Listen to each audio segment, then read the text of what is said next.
lùng đầm tiêu mai khẳng nấu tân đi bằng nông bắt ta nôm na hu cái thấy chăng cái nuông mà đang ăn thu giặc sắc dùng hồi tắc cái năng ai nên là mãi hun ngã kiệt tiếng cái gì mà nín dùng lùng đầm mình ina ai dùng ama na khai bêu chăng chong nhóm mà bằng thèm khát tu sung cái lùng chỉ mong suộc mà bằng ôm em chỉ lệ hi đàn buổi na ngom chiang cái bằng gì bay na lắm năng sắc kê tuân bia kinh tế không cái khác đinh chi na ấy chẳng nên tắc lang câu ta bỏ bằng in không thu kinh nghiệm dấu văng khôn lâu hi không bia kinh không phải tuân dễ kể là hắc sập pian lại chi nè ina tôi ra ni là điên bằng chỉ điên em bia kinh cái khác ta dễ là chỉ cái lùng chứ mà lắm năng giống xa dùng lại chẳng thấu kê là tàng tung hi chỉ dùng tôi tắc cái hệ nèm dễ lên tôi chẳng bia kinh tung lâu vang hay là pasien dùng cái phát thay lâu điên pasien dùng cái lùng sim ra bia đi ra cái về lâu thay ấy chăng hi nạt trong việc mẹ chị khát cả lùng chứ bằng ôm mà tua giống thú nghe leng hội xanh hi nạt tua việc sắc bền cô em chơi giấy suy hallelujah tua giấy su lâu chỉ tọ có sẽ mình phan nặng nên niệm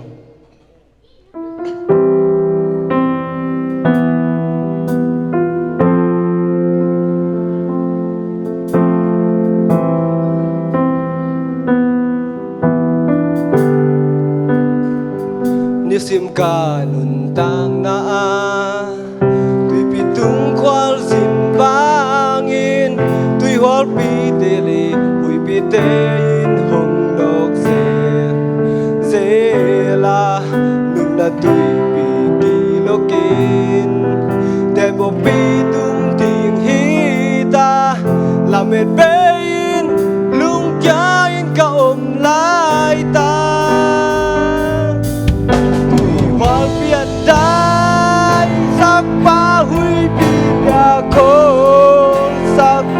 tua hun te hu thầy ba giây su bé khi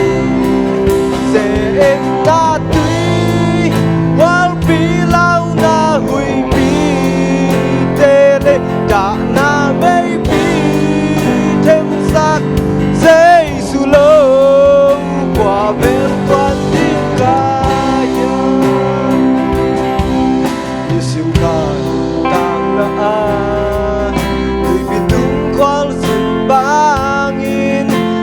pi tele pi te in hong dok se la na tu lokin ten mo pi tum hi ta la met bein lung kya in ka lai ta wal pi dai sak pa hui pi ta ko sak pa tua te hu thầy ba giây su bé khi để na tuy wal pi lao na hui pi te le đã na mei pi thêm sắc giây su lâu qua bên toàn tim ca wal pi dai sắc ba hui pi ta khol sắc ba tua hun te hu thầy ba giây su bé khi dễ na tuy wal pi lao na hui pi te le đã na mei pi thêm sắc giây su lâu qua bên toàn tim ca yang wal pi dai sắc ba hui pi ta khol sắc ba tua hun te hu thầy ba giây su bé để na tuy wal pi lao na hui pi te le đã na mei pi thêm sắc giây su lâu qua bên toàn tim ca lùng đam mê